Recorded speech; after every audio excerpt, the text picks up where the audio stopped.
It was a Sunday, one of those quiet, padded ones where the world feels like it's wrapped in a wool blanket. The sky outside was dull and pale, and the toast had gone slightly cold on my plate.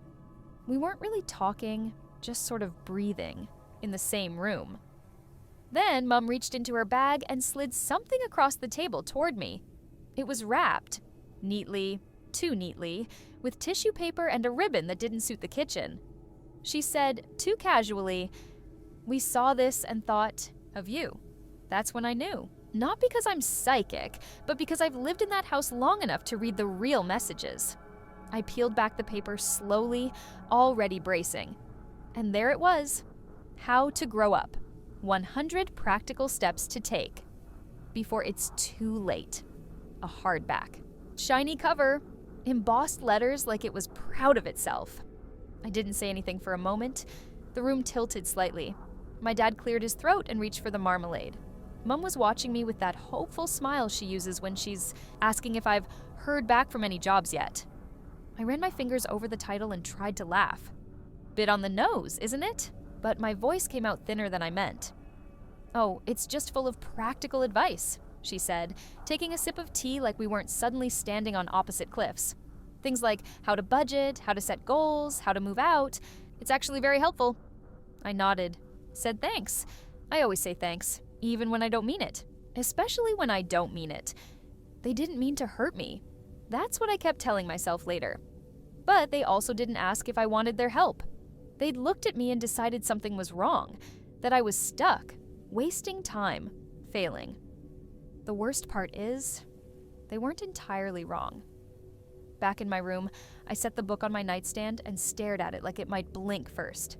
I wanted to be angry, but mostly I just felt tired. Tired of trying to explain that I wasn't lost.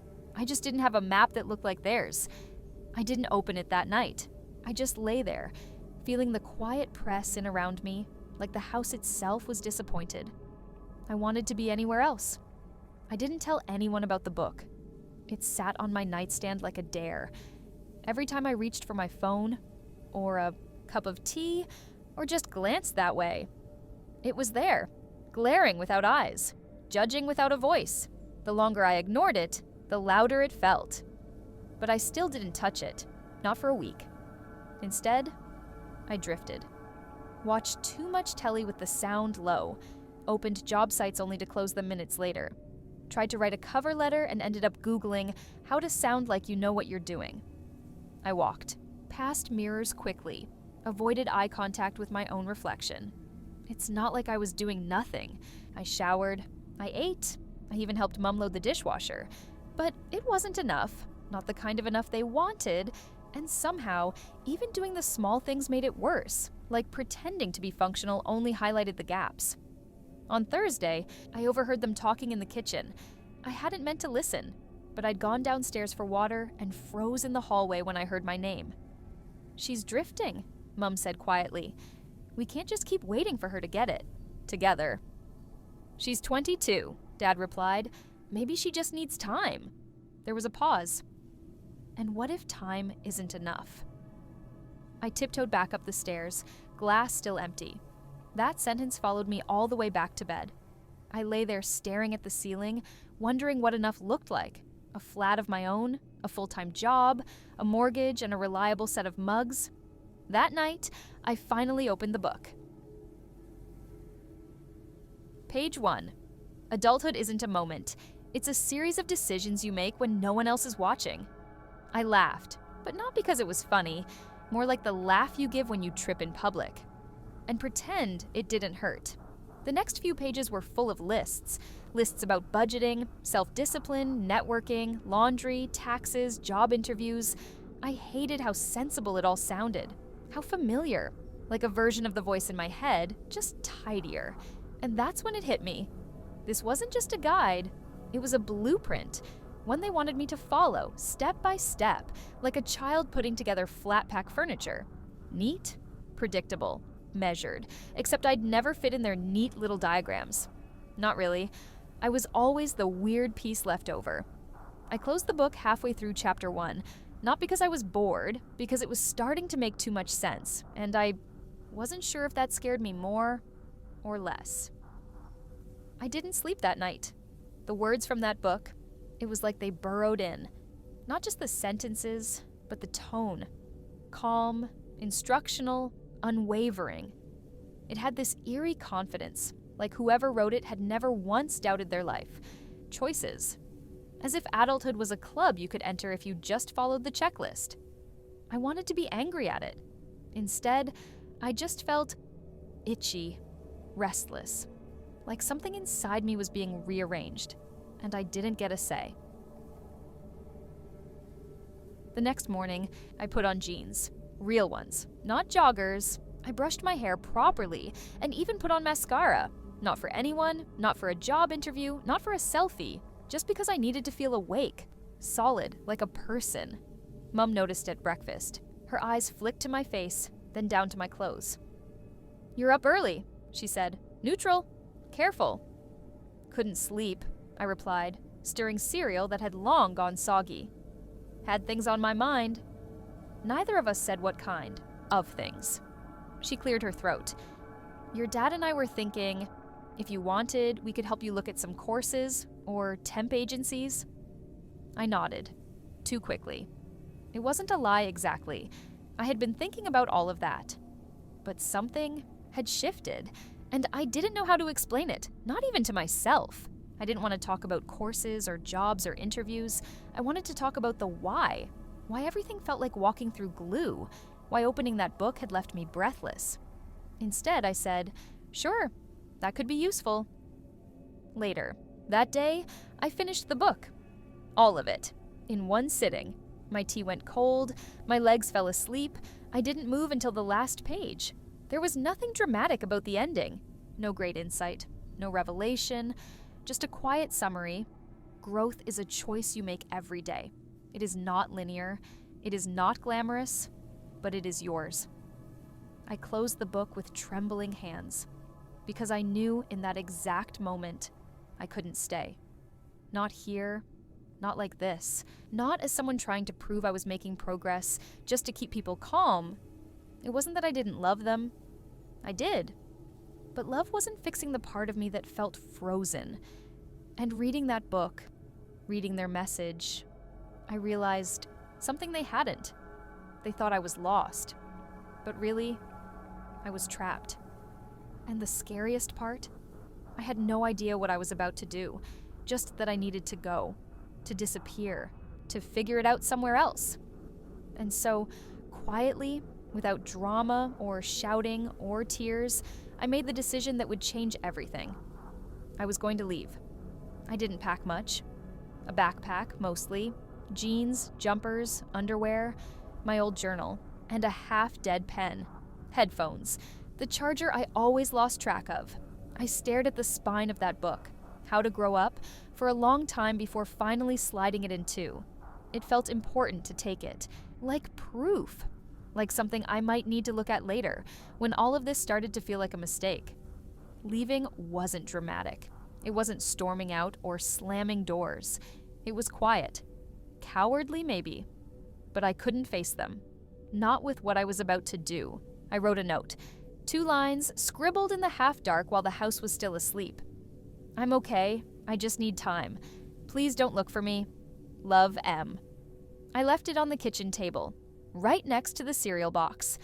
By the time the sun had properly risen, I was already on the train, heading out of the city through foggy fields and sleepy towns that didn't know my name. I picked a destination at random the night before, something far enough that it wouldn't be easy to come back on a whim. Somewhere anonymous, somewhere clean. It hit me then, how utterly stupid this might be. I had no plan, no job, barely. Enough money to last 2 weeks. My hands wouldn't stop shaking, but it wasn't just fear. It was adrenaline. A weird sort of freedom that made my heart pound like I was running. Maybe I was. I watched the blur of countryside through the train window and tried to imagine the moment they'd find the note. Mum, half awake, holding her cup of tea in that mug with the chipped handle. Dad pacing, running his hands through his thinning hair. They'd think it was a tantrum. Maybe they'd even laugh a little at first. "She'll be back by dinner." But dinner would come and go. and I wouldn't be back. The guilt didn't sink in until we pulled into the station, some tiny place that smelled like rain and cold metal. I stood on the platform with my breath puffing in clouds, realizing I was now officially alone. No welcome committee, no plan, just me and a postcode I'd scribbled onto the notes app at 2 a.m. I found a hostel nearby.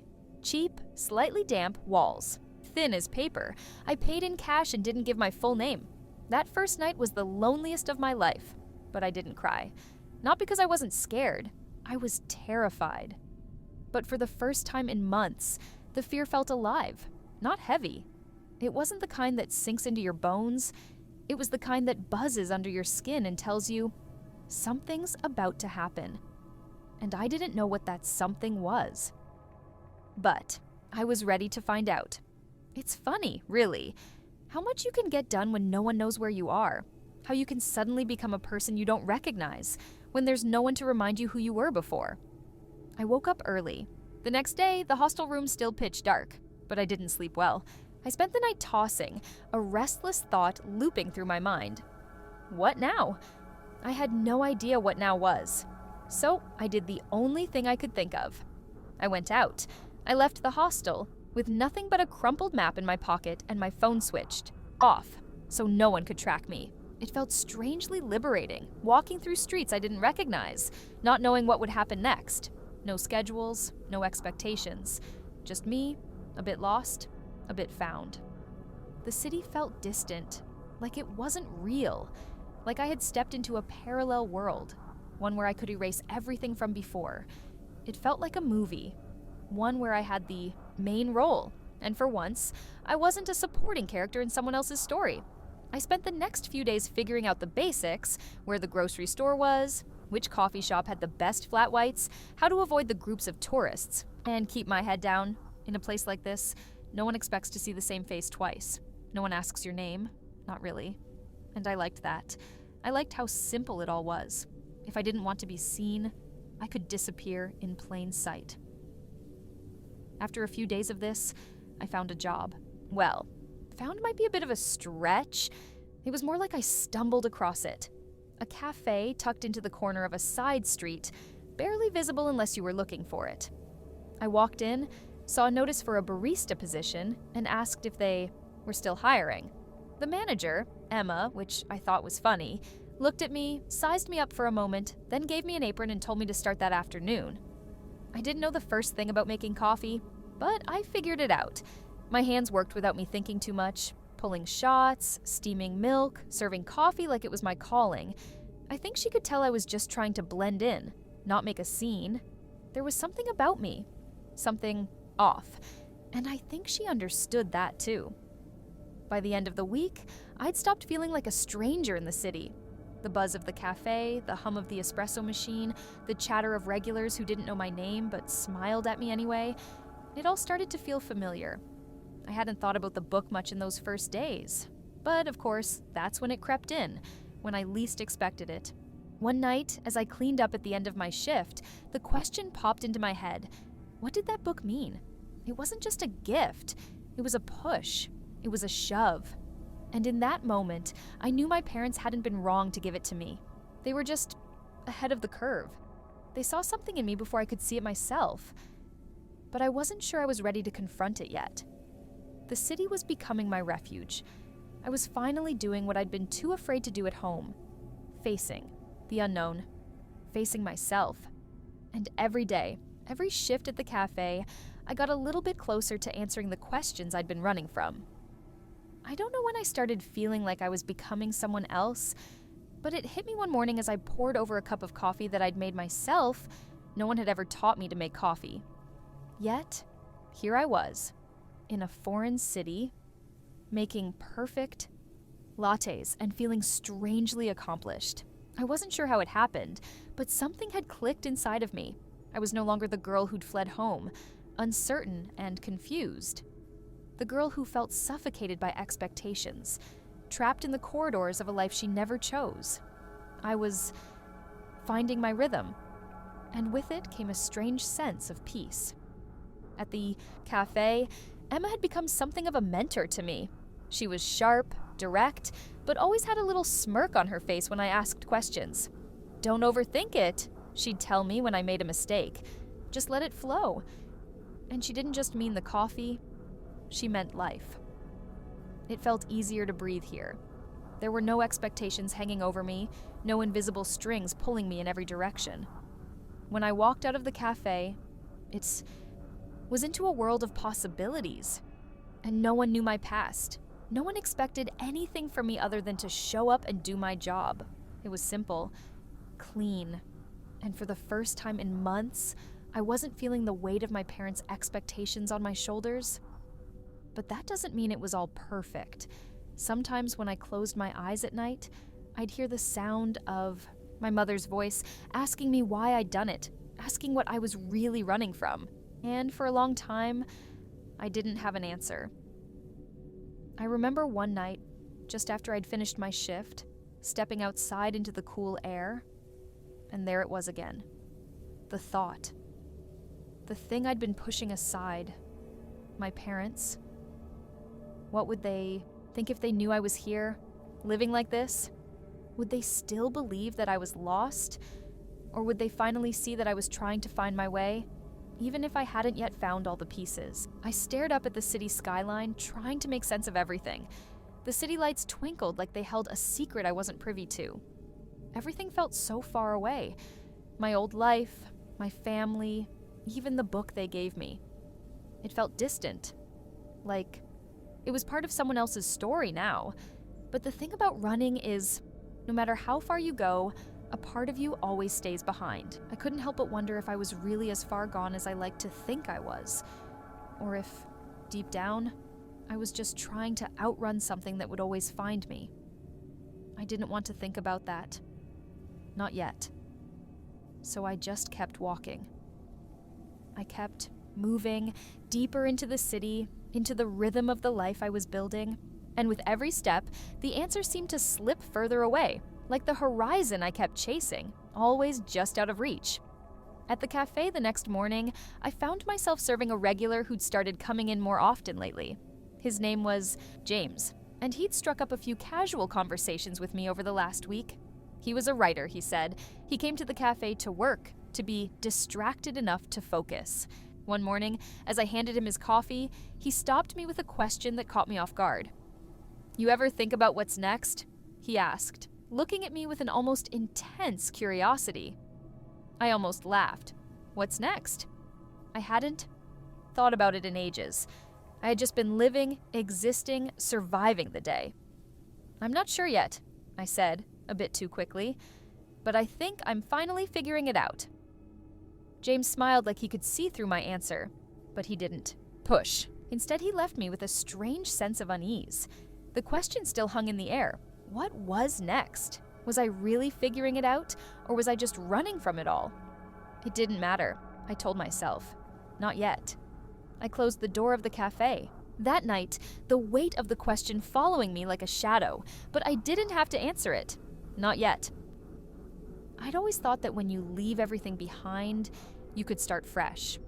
I thought if I removed myself from the people who knew my story, the weight of their expectations, I could reinvent myself completely.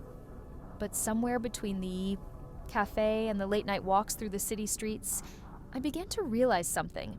No matter how far I went, my past had a way of catching up with me.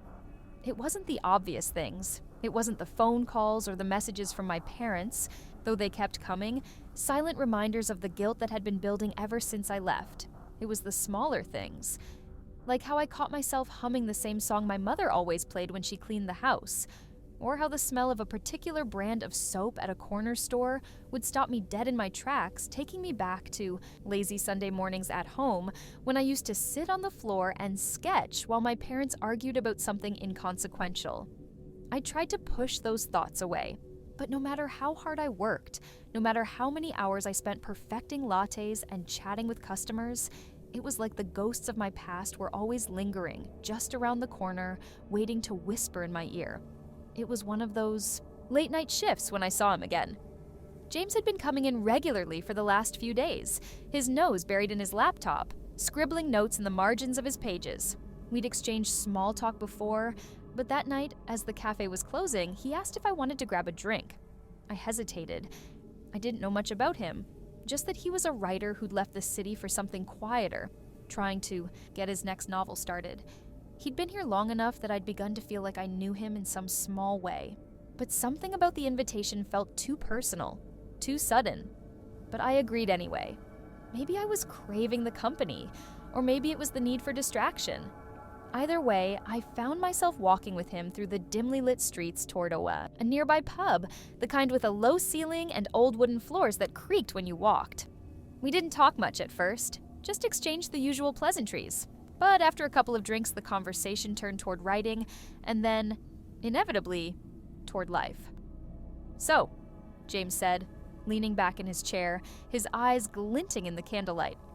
"What's your story? You never talk about it." He froze. It was the question I'd been avoiding for weeks, the one I knew would come sooner or later. I tried to laugh it off, deflecting. "Not much to tell, really. Just here for a change."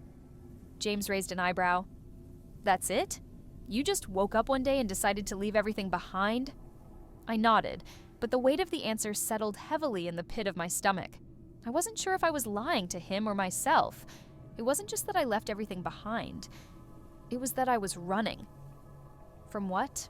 I wasn't sure, but I could feel the ache of it in every corner of my life. James didn't push, and the conversation drifted elsewhere. But as the night wore on, I found myself becoming more comfortable with him, sharing little details about the move, about the job, about how life had felt like an endless loop I couldn't break out of. It wasn't a confession exactly, but it felt close, and I realized, in that moment, that I hadn't been entirely honest with anyone, not even myself. The night ended with a quiet walk back to the cafe, where I found myself standing outside for a moment, trying to digest everything I'd just said. That was when I saw it. A familiar number flashing on my phone. My mother's name. I stared at it, my heart pounding in my chest. The last time I'd spoken to her, she'd begged me to come back. She'd asked me why I was doing this to the family, why I was turning my back on everything I'd ever known. I hadn't answered, and I wasn't sure I was ready to answer now. Naru let it ring out, letting the silence of the night take over once more. But deep down, I knew it wasn't over. The distance I had put between us might have been physical, but it wasn't enough to keep her out of my thoughts, and it wouldn't be enough to keep her away forever. I slipped my phone back into my pocket, the weight of the moment settling heavily on my shoulders. The echoes of the past had a way of catching up with you, no matter how far you ran. The city had a way of changing everything. The unfamiliar streets, the sounds of late-night traffic, the smell of street food drifting in the air, it was all a kind of symphony, chaotic yet strangely comforting. But amidst all the newness, something had shifted inside me, and I wasn't sure if it was the city doing the changing or if it was just me. I'd thought that leaving would give me a clean slate, a chance to rewrite my story, but the more time I spent away from home, the more I started to feel the pull of that other life, the one I'd tried to escape. It was like the city was a mirror, reflecting back all the things I was trying to outrun. I didn't want to face it, but I couldn't stop thinking about the phone call from my mother the night before. It had been brief, the tension in her voice unmistakable. "I just want to know you're okay," she'd said, her words edged with something I couldn't quite place. "Please don't shut us out." And yet, that's exactly what I'd been doing, shutting them out, shutting everyone out. I'd convinced myself that being alone was the solution, but the longer I stayed away, the more I realized how deeply I'd been fooling myself. James had become a kind of tether to reality, someone I could talk to without feeling like I was carrying the weight of my past with me. His casual, almost nonchalant approach to life was in sharp contrast to the storm brewing inside me. He didn't ask questions, didn't prod at my past or my reasons for leaving. He just let me exist in this new version of myself, without judgment. We met again a few days after the phone call. This time we found a quieter spot in a local bar, a dark corner away from the crowds. We exchanged a few pleasantries, the kind that still felt a little awkward, but the conversation quickly turned to more personal things. "So, tell me," James said after taking a sip of his drink. "What's your plan here? I mean, really, what are you hoping to find? I wasn't sure how to answer him. The truth was, I didn't know what I was looking for. It wasn't a new job or a new life, because those things hadn't fixed anything. It wasn't freedom either, because that was a lie I had told myself to feel less guilty about leaving. I'm not sure, I admitted, feeling the weight of the words sink in. I thought I was running away from something, but I'm not so sure anymore.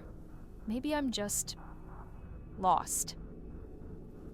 James didn't respond immediately, instead just watching me with an almost knowing look. It wasn't pity or even concern. It was something else, something I wasn't sure I was ready to face. Everyone's lost in a way, he said, his voice surprisingly soft. You just have to figure out where you want to go from there. I wanted to ask him more about what he meant, about whether he felt lost too, but I didn't. Instead, I stared down at my drink, the amber liquid swirling in the glass, and thought about everything that had led me here. It was then that I realized something I hadn't before. This wasn't about running away from my past. It wasn't about escaping my parents, or my old life, or even the expectations that had been set before me. This was about me, about figuring out who I was without anyone else's narrative. I was tired of being defined by what others thought of me, tired of letting their ideas of who I should be dictate the choices I made. I didn't need to answer to anyone but myself, but that didn't mean the guilt had faded. In fact, the more I thought about it, the more it gnawed at me. What if I'd made a mistake? What if the distance between us was irreparable? I pushed those thoughts away, determined not to dwell on them for too long. The night was still young, and for the first time in a long time, I felt like I was on the edge of something. Not an answer, not closure, but something new, something undefined. James leaned back in his chair, breaking my train of thought. You know, he said casually, I think you're on the right path. It might not be clear yet, but you're heading in the right direction. It was strange hearing someone else say it, someone who barely knew me, but it made me realize that maybe, just maybe, I wasn't as lost as I thought.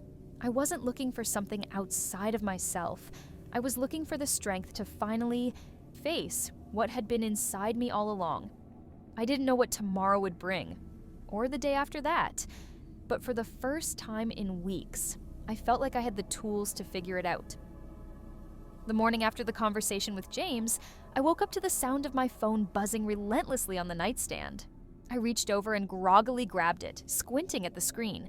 It was a message from my mother, the text short but sharp. In its urgency, Emma, please call me. It's important. I stared at the message for a long moment, feeling a twinge of guilt knot in my stomach. I had been avoiding their calls, avoiding them altogether, convinced that space was the answer.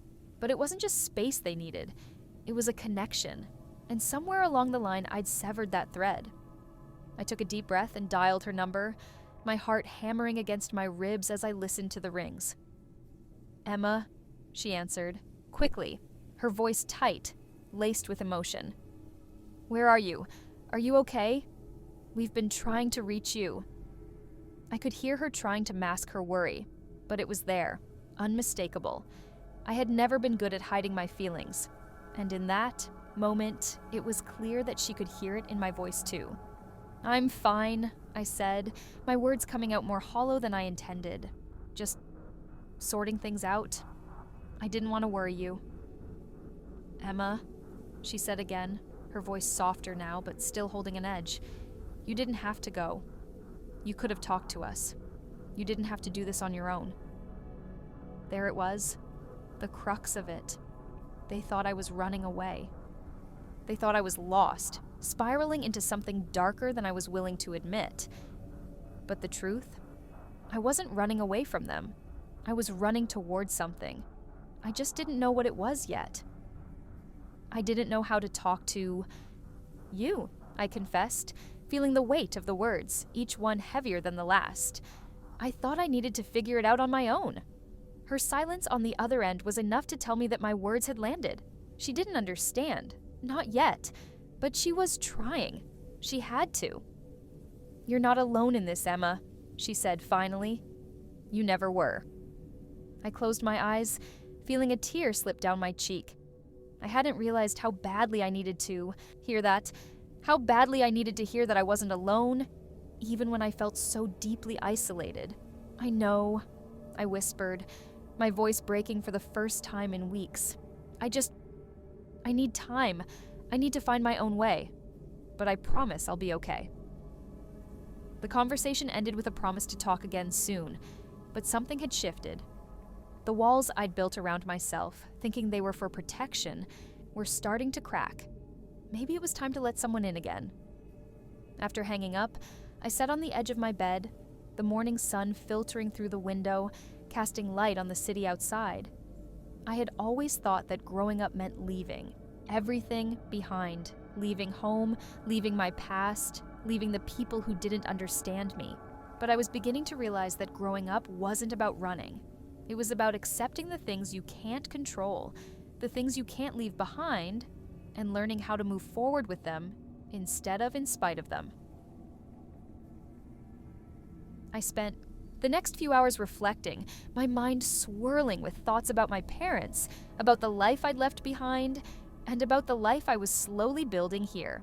But amidst all the confusion, one thought stood out clearly. There was no formula for this, no guidebook, no step-by-step instructions on how to fix everything. But maybe, just maybe, that was okay. When I stood up to make breakfast, I realized I hadn't thought about the book in days. It had been lying on my desk, tucked away beneath a stack of papers, and for the first time since I'd left, I felt no need to pick it up. I was learning something far more important. Growing up wasn't about fitting into a mold or following some prescribed set of rules. It was about creating my own path, one day at a time. As I scrambled eggs in the small, makeshift kitchen, I could almost hear my mother's voice in my head, gentle but firm.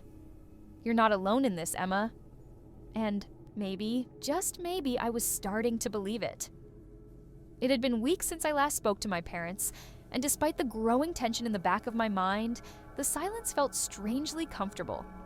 I had begun to carve out a life here, a life that was mine, independent, and free from the expectations I had left behind.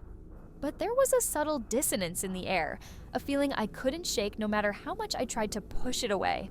I'd started a new job in a small cafe where the customers came and went like the weather, fleeting and ephemeral. It was the kind of work I had never imagined myself doing, but it was a start. I made coffee, took orders, and pretended I didn't feel the constant weight of failure pressing down on me. It wasn't glamorous, but it was mine. And for the first time in a long time, I felt like I was doing something real. Then, one afternoon, as I wiped down the counter and scanned the empty street outside, the door jingled open. I glanced up and froze. It was James. His face was the last thing I expected to see, and for a moment, I thought maybe my mind was playing tricks on me. But no, it was him, stepping into the cafe with that familiar, sheepish smile that I had once found so comforting. He looked around briefly before his eyes landed on me. "Emma?" His voice was hesitant, uncertain. I stood still for a moment, unsure how to react.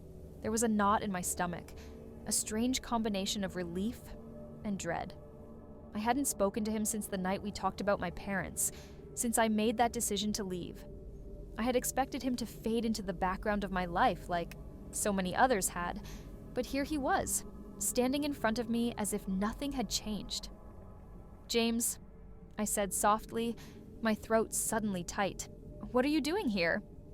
I came to check on you," he replied, looking a bit uncomfortable. "I know you've been away, and I wanted to see how you're doing. You've been kind of hard to reach." I bit my lip, my mind racing. I had been avoiding him, had been avoiding everyone in my life, but seeing him here, standing in the cafe like a blast from the past, reminded me of everything I was running from. "I'm fine," I said, the words sounding more like a lie than I intended. "I'm just figuring things out." James didn't seem convinced, but he nodded, taking a seat at the counter. "I figured as much. But Emma, I've been worried. You left without saying anything. No word, no explanation. It's not like you." I stiffened at his words, suddenly defensive. I didn't owe anyone an explanation, I said quickly, my voice harsher than I intended. I needed to do this on my own. His expression softened, and he studied me for a moment like he was trying to read between the lines. I get it, he said slowly, but you don't have to do this alone. You've always had people who care about you. You don't have to shut everyone out. I felt a wave of frustration surge through me, a sharp ache of vulnerability that I wasn't sure how to deal with. I had been so sure of my decision to leave, so confident that I could make it on my own, but hearing him say those words made me question everything. I don't know how to go back, I whispered, barely above a breath. I don't know how to fix things. I don't know who I am anymore. James leaned forward, his gaze steady and kind. Maybe you don't have to have everything figured out right now. Maybe it's okay to not know, but you don't have to do it alone. The words settled over me like a heavy blanket, warm and comforting, yet suffocating all the same. I didn't know if I was ready for any of this, ready to confront my past, to face the people I'd left behind, to let them in again. But in that moment, I understood something I hadn't fully realized before. Growing up wasn't about knowing everything or having it all together. It was about learning to ask for help when you needed it, even if it meant admitting that you didn't have all the answers. As James sat there waiting for my response, I felt a sudden weight lift off my chest. I wasn't alone in this. Not really. Not if I didn't want to be. I took a deep breath, my heart racing with 1,000 emotions I couldn't name. But I knew one thing for certain. I couldn't keep running forever. Sooner or later, I was going to have to face what I had left behind, face the people who had always cared, and face the person I had become. And maybe, just maybe, that was the hardest part of growing up. The days that followed James's visit were a blur of conflicting emotions. At first, I didn't know what to do with myself. Part of me wanted to crawl back into the life I'd been building here, quiet, simple, untouched by the complexities of my past. But another part of me, the part I had tried to suppress, felt the pull to return to the people I had abandoned, my parents, my friends. I kept replaying the conversation over and over in my mind. James's words echoed in the quiet moments of my day. You don't have to do this alone. But I wasn't sure how to let them back in, how to untangle the mess I'd left behind. The truth was, I wasn't just avoiding my family. I was avoiding the responsibility of growth. What did it even mean to grow up? Was it about proving I could make it on my own? Was it about meeting expectations? Or was it something else entirely? The book, How to Grow Up, hadn't answered those questions for me. If anything, it had left me with more confusion than clarity. I still hadn't spoken to my parents since the day I left. I hadn't answered their calls or read the letters they'd sent. Each one felt like a thread pulling me back to a life I wasn't sure I wanted anymore. One evening, as I closed the cafe and gathered my things to leave, I noticed a familiar figure standing just outside the door. My breath caught in my chest. Was my mother. She was standing there, looking uncertain, hesitant, as if she weren't sure whether she should come closer. The moment I saw her, a wave of guilt crashed over me. My heart began to race as I slowly approached her, unsure of what to say. What could I say? Mom? I finally managed, my voice small. She smiled, though there was sadness in her eyes. I didn't know where else to find you, Emma. I've been trying to reach you. I nodded, unable to speak for a moment. There were so many things I wanted to say, so many questions I needed to ask, but the words felt stuck in my throat. She stepped forward, her hand outstretched. Can we talk? I nodded again, feeling a lump form in my throat. She looked at me carefully, as if waiting for me to invite her in. And I realized, with sudden clarity, that I had been waiting for this moment too. I had been avoiding it, but deep down, I knew this was the moment I had to face. We walked to a nearby bench, sitting down in the soft evening light. There was an uncomfortable silence between us, as if we were both waiting for the other to speak first. Finally, my mother broke the silence. Emma, she said, her voice soft but laden with an emotion I couldn't quite name. I'm sorry. I know I've pushed you too hard. I just wanted you to be happy. To find your way. I blinked, surprised by her words. I thought you just wanted me to grow up, I said quietly, my voice betraying the bitterness I had been trying to suppress. My mother's eyes softened and she reached out to touch my hand. I do want that, sweetheart, but I realize now, I was wrong about how to help you get there. I should have trusted you more. You were always capable of making your own choices. I was scared. I sat back, letting her words sink in. Scared of what? Of losing you, she admitted. Of you drifting away. Of not knowing who you were becoming. But I see now. Maybe I was more afraid of what I didn't understand than of what you needed. I felt a pang in my chest. This was what I had been avoiding. The fear of losing them, of growing up and becoming someone they couldn't recognize. But it wasn't just about them. It was about me. About who I wanted to be, not who they expected me to be. I'm sorry, Mom, I whispered, my voice trembling. I didn't know how to tell you. I didn't know how to explain that I needed space, time. I needed to find myself. She squeezed my hand, her gaze warm and understanding. You don't have to apologize. You're allowed to need space. You're allowed to figure it out on your own. I just want you to know that no matter where you go or what you do, we're here. You don't have to face it alone.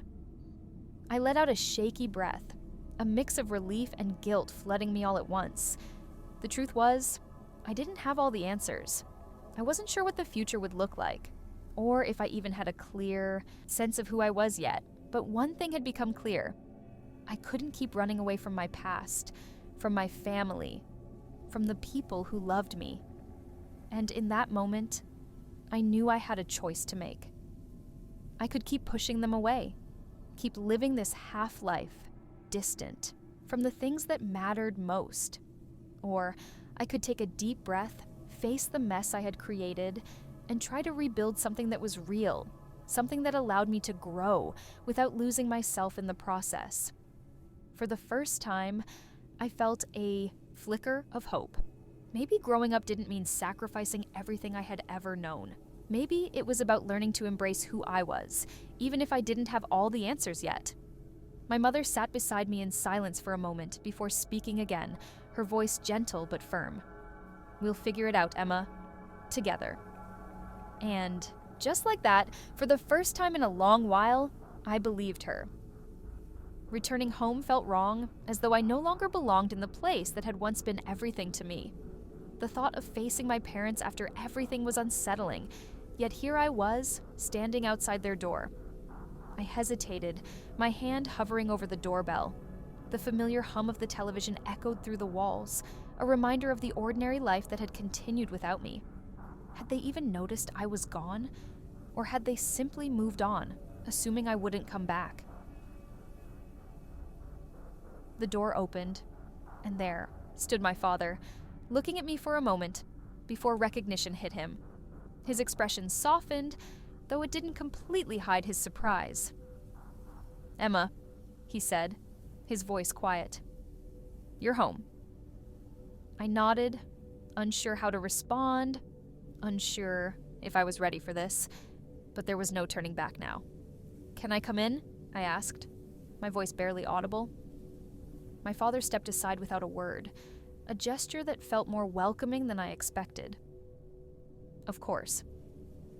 Inside, the house was exactly as I remembered, the familiar smell of wood, the slight scent of dinner, still lingering in the air, yet nothing felt the same. The house felt almost foreign now, like a place I no longer understood. My mother appeared from the kitchen, her face lighting up when she saw me. She didn't say anything at first. She just reached for me and pulled me into a hug. I'm sorry, I whispered, my voice trembling. She pulled back, her eyes brimming with tears. You don't need to apologize, Emma. We're just happy you're here. We sat down together, in the living room. The silence was strange, but not uncomfortable. It was like we were both trying to find our way back to each other. It wasn't easy, but we were trying. After a while, my father spoke up, his voice steady. "We've been thinking about what happened, about how we pushed you. We didn't give you the space you needed, and we're sorry for that." I nodded, swallowing the lump in my throat.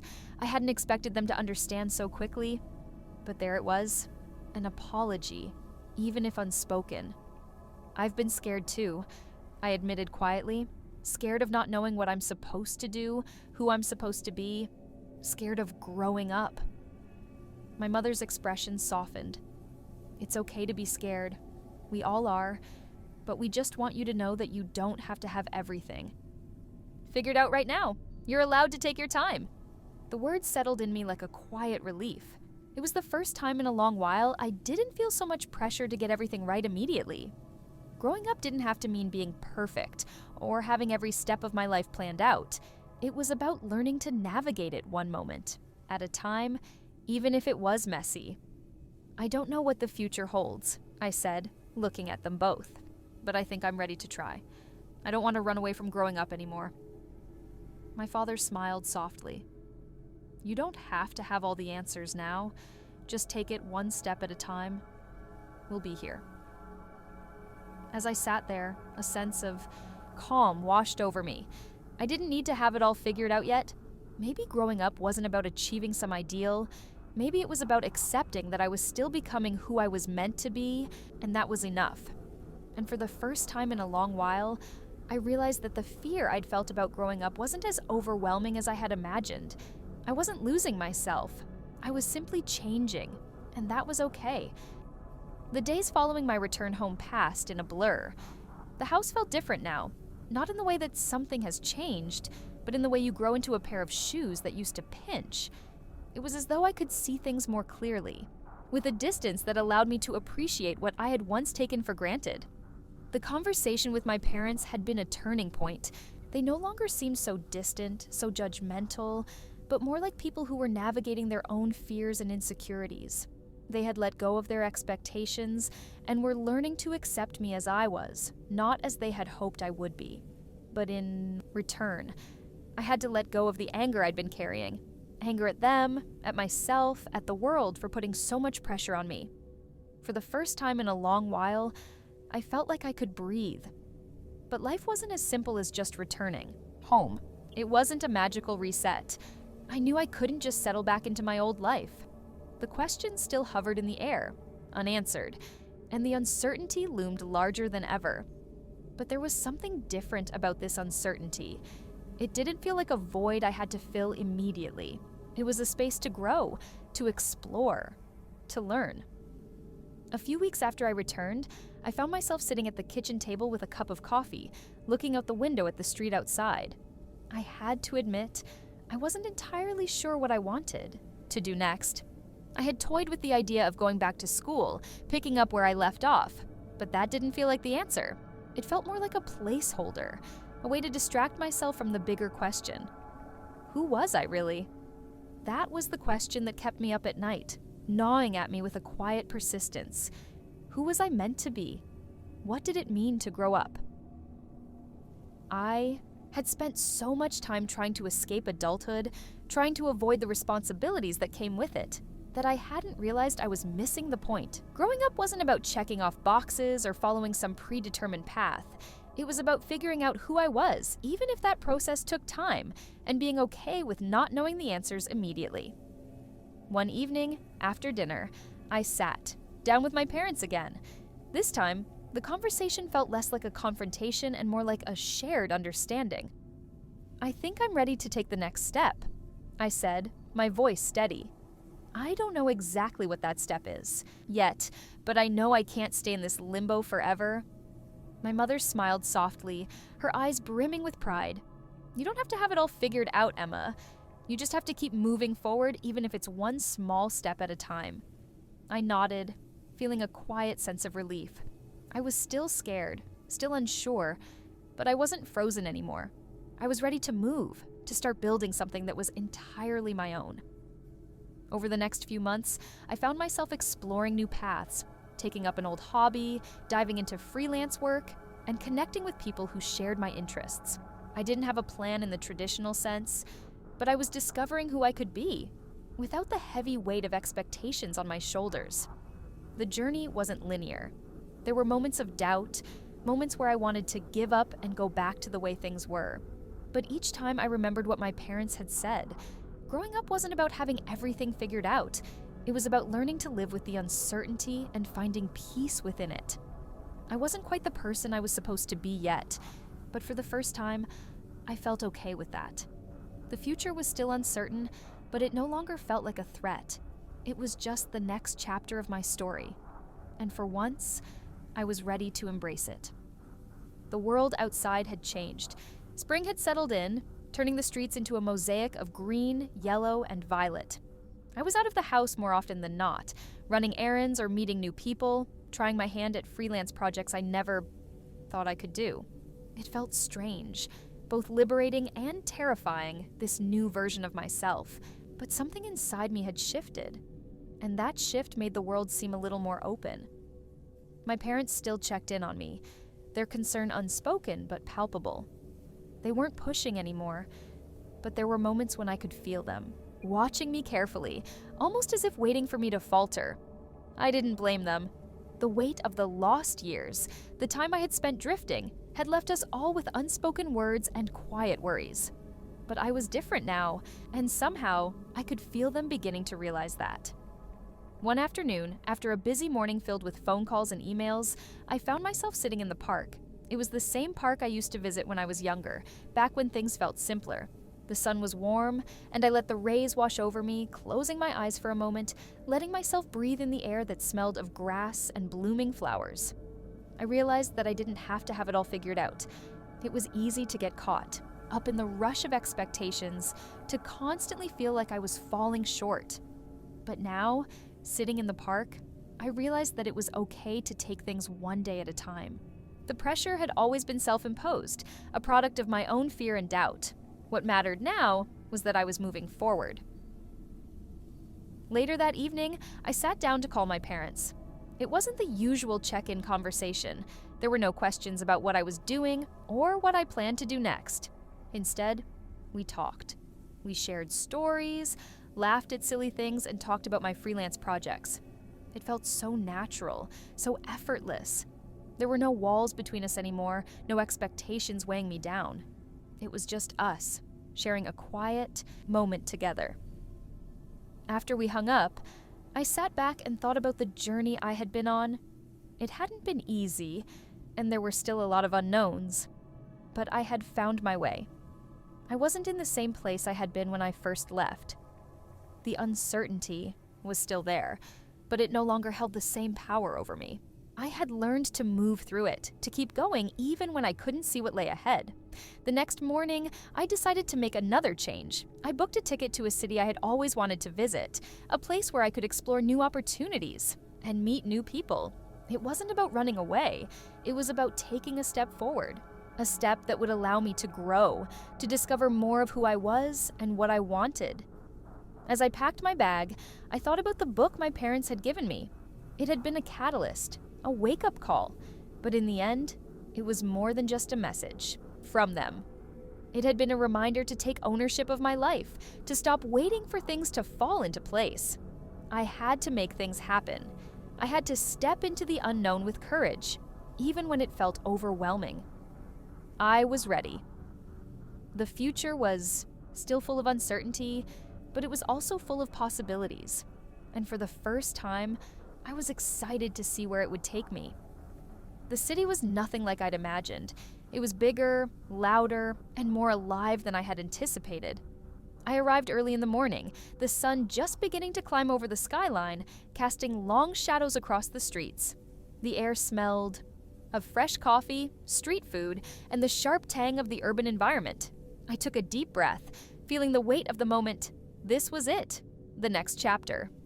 I had no plan, no idea where I'd stay, or how long I'd be in the city, but somehow, that felt right. It was exactly the kind of uncertainty I had been craving. Back home, I had always been wrapped in layers of predictability. My parents had taken care of the details, they had mapped out my future in ways I couldn't escape. Here, though, I was alone with my choices. My decisions would determine what came next.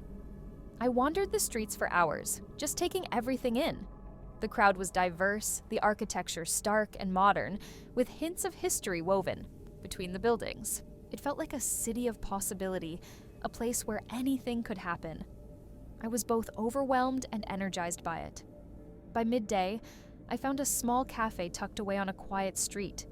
It was the kind of place that felt like it belonged in a different time. Small, cozy, with mismatched chairs and soft music playing in the background. I ordered a coffee and sat by the window, watching people go by, each one living a life of their own.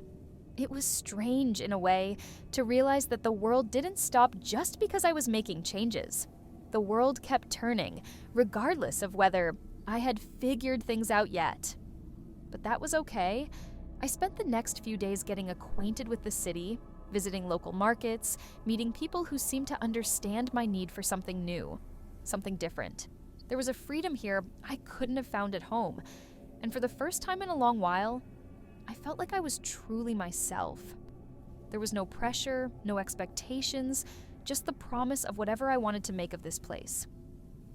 On my 30th day, I found a small flat to rent. It wasn't much, just a one-room space with a kitchenette and a small bed by the window, but it was mine. The walls were bare, the floor creaked in certain spots, but it felt like a starting point. It felt like the right place to begin again. That evening, as I unpacked my things, I took a moment to reflect. There was so much I had left behind. So many memories, so much uncertainty, but there was also so much ahead of me. This city was a blank slate, and I was ready to fill it with new experiences. I was determined not to repeat the same patterns, to not slip into old habits of waiting for someone else to give me direction. I had to be my own guide now. It was then that I realized just how far I had come. The girl who had left home in a huff, angry and lost, was gone. I had grown in ways I never imagined. Yes, the road had been difficult, but each challenge had shaped me, made me stronger, more capable. I was still learning, still figuring things out. But for the first time, I felt like I was on the right path. I called my parents later that evening, and for the first time, our conversation didn't feel forced. They didn't ask if I was okay, or what I was doing. Instead, we just talked. We talked about the changes in my life, the small victories, and the quiet moments of contentment. It was a conversation of equals, not parent and child, but two people trying to navigate their own lives. They were proud of me in their own way, and I realized for the first time that I was proud of myself too. The longer I stayed in the city, the more I began to feel like I was building something of my own. I had a routine now, a rhythm to my days that kept me grounded. I worked odd jobs here and there, some of them tedious, others more interesting, but none of them particularly important. It didn't matter. What mattered was that I was surviving, and that was something I never thought I would be able to do on my own. But just as everything was beginning to settle, I received an unexpected call. It was my mother. Her voice on the other end of the line was shaky, tight with emotion. I could tell right away something was wrong. "Emma," she said, her tone soft but urgent. "We need to talk." I felt the air shift in the room, the way it always did when I knew something serious was coming. A wave of unease washed over me, and for the first time in weeks, I felt myself falter. My mother had always been my emotional anchor. Her voice had been a constant, familiar presence. But now, it felt as if a distance had grown between us, one I didn't know how to bridge. I agreed to meet her. She was coming into the city the next day, and we would talk then. The thought of facing her, seeing her after all this time, felt surreal. I had grown accustomed to being on my own, to carving out a space that was just mine. The idea of reconnecting with the people I had left behind was both comforting and terrifying. When I saw her the next day, it wasn't like I expected. She wasn't angry as I'd feared, nor was she full of the judgment I'd anticipated. She was tired. Her eyes were dark, rimmed with the exhaustion of someone who had been carrying a weight for far too long. She looked older, somehow more fragile than I remembered. We met at a small cafe. the same place I had gone to when I first arrived. It felt fitting. Our conversation would begin here, where everything had changed for me. As she sat down across from me, she took a deep breath, as if steeling herself for what she was about to say. "Emma," she started, her voice softer now. "We didn't know. We didn't understand what you needed. We thought you were just being rebellious, that you were lost. But I realize now that we failed you in a way. We didn't give you the space to grow on your own. I hadn't expected this." My mother admitting fault. It was a strange thing to hear, and for a moment, I wasn't sure how to respond.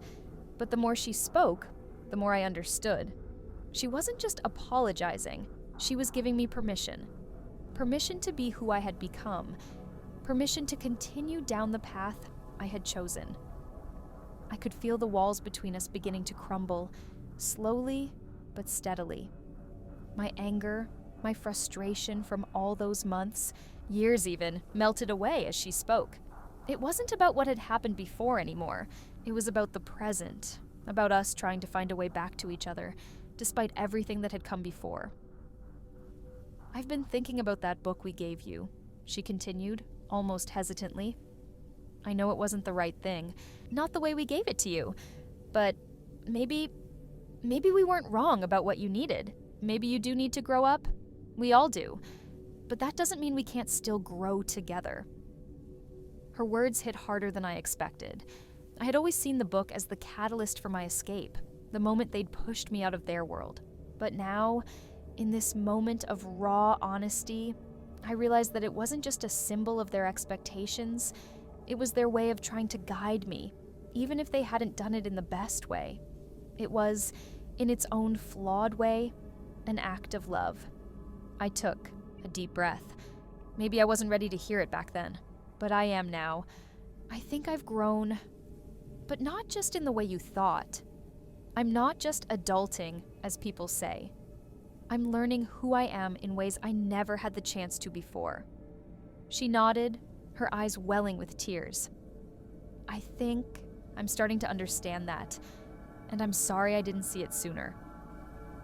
For the first time in a long while, I didn't feel like I had to be angry at them for not understanding. I felt at peace. It wasn't perfect, it wasn't a resolution to everything, but it was a step forward. And sometimes, that was enough. We sat in silence for a while, both of us processing the conversation. There were still so many things left unsaid, so many years of miscommunication and unmet expectations. But for now, we had made progress, and that was enough. It was strange sitting across from my mother after all this time. The tension that had been a constant presence in my life, the feeling of having to hold everything together and act like it was all fine, was slowly beginning to slip away. Me realized that, despite everything I'd built on my own, there was still a part of me that craved connection, craved the comfort of family, even if I wasn't sure where I fit in it anymore. But my mind kept drifting back to the idea of growing up. What did it really mean? For so long, I had thought of it as something to resist, something that would change me into someone I didn't want to be. But now, sitting here with my mother, I saw it differently. Growing up didn't have to mean losing myself. It didn't have to mean becoming someone else entirely. It could just be about finding the balance between who I had been and who I was, still becoming. As we parted ways, my mother gave me a small, hesitant smile. There was no grand reconciliation, no sudden magical shift in our relationship, but there was something better, understanding, and that was a good enough start. In the days that followed, something shifted within me. I started looking at my life differently, through a lens that wasn't clouded by resentment or anger. There was a certain freedom that came with it. A uasmas lightness in the way I moved through the world. I no longer felt as if I were running away from something. I felt like I was simply moving forward, creating a life that was uniquely mine. I kept in touch with my parents, but I also began to carve out a space where I could live without needing constant validation from them. It wasn't about rejecting them or their love, but about finally learning to trust myself. For the first time, I realized that I didn't have to be afraid of change. I didn't have to fear growing up. In fact, it was one of the most liberating experiences of my life. And then, one evening, as I was walking home from a late shift at the cafe, I stopped in front of a small bookstore. It was the same bookstore I had passed countless times, never giving it more than a passing glance. But tonight, something was different. I found myself drawn to it, almost as if it were calling to me. I pushed open the door and walked inside. The familiar scent of old paper and dust filled the air, and for a moment, it felt like I had returned home. The shelves were lined with books that seemed to whisper stories of the past, of lives lived and lost, of journeys taken and forgotten. I ran my fingers along the spines, feeling the weight of the words contained within. And then, at the very back of the store, I saw it, the book I had once discarded, the one that had sent me fleeing in the first place. How to Grow Up. It was sitting there on a shelf, forgotten, gathering dust. I hadn't thought about it in weeks. But now, in this moment, it felt like the right time. With a deep breath, I reached for it. The decision to buy it wasn't a monumental one. It wasn't about needing answers, or about finding closure. It was about recognizing that I was no longer the person I had been when I first read it. I was someone new, someone who had grown, who was still growing. I wasn't afraid of the lessons it might offer now. In fact, I was eager to see what I might discover within its pages. I paid for the book, my fingers lingering on the worn cover for just a moment longer than necessary, before I tucked it under my arm and stepped back, out into the night. The city around me was the same, but I felt different, more grounded, more aware of who I was and what I was capable of. As I walked home, I thought about how much had changed since I first left, how much I had changed. There was still so much I didn't understand about life, about growing up, but for the first time I felt ready to face it, to embrace whatever came next. I was finally starting to understand that growing up wasn't about having all the answers or about following some prescribed path. It was about becoming who you were meant to be, step by step. It was about making mistakes, learning from them, and learning to love yourself along the way. And as I reached my door and stepped inside, I realized that, for the first time in a long time, I felt at peace. Not because everything was perfect, but because I knew I was exactly where I needed to be. The weeks that followed felt like a blur, a mix of moments where I was more present in my life than I had ever been, and others when I felt completely disconnected from everything that had come before. There was a sense of freedom in the unknown, but also a strange ache in the places I had left behind, places I had tried so hard to escape. I still kept the book, How to Grow Up. It sat beside my bed, its pages yellowed with time. I hadn't read it again, not yet. There was no need. The journey I had embarked on was no longer about the pages of that book or the advice it offered. It had been about what I had found within myself, what I had learned in the silence between the words. But there was something else that had changed too. My relationship with my parents. It wasn't perfect, it wasn't even close, but we had begun speaking to each other again. And for the first time in years, we were doing so without expectations, without any preconceived notions of what it should be. We were just talking. When I visited them one weekend, I brought up the book. My mother had asked if I'd read it again yet, and I told her I hadn't. Instead, I shared what I had learned, not from the book, but from the time I had spent away from them, away from everything I thought I knew about myself.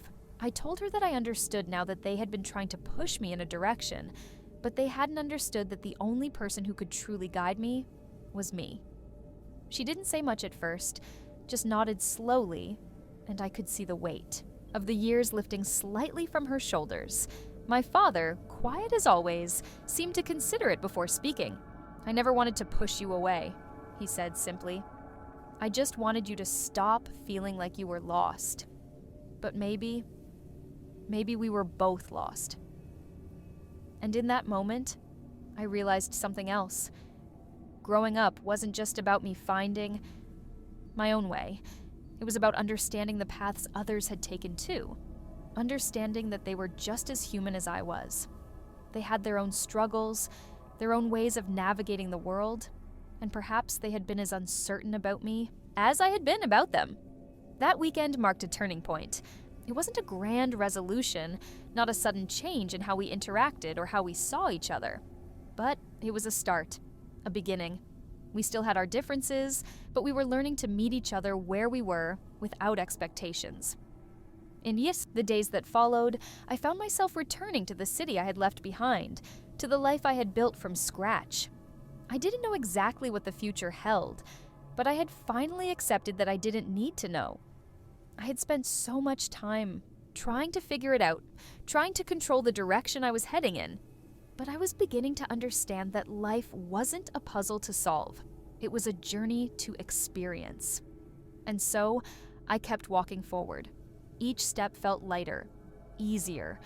I didn't have all the answers, and I wasn't sure I ever would. But I had found peace in the uncertainty, in knowing that it was okay not to know, that the process of growing up wasn't something to fear, it was something to embrace, step by step, day by day. When I finally picked up the book again, I didn't open it to search for answers. I opened it because, in the end, it had been a symbol of everything I had needed to let go of in order to grow. I wasn't that person anymore. The one who had run away, the one who had been afraid of change. I was someone new, someone still becoming, and that was enough. I closed the book once more, this time with a sense of completion, a sense of peace. The final step had been taken. It wasn't about the book, or about my parents, or about the life I had left behind. It was about me finally understanding who I was and who I was still becoming. And in that moment, I felt for the first time that I was exactly where I was supposed to be.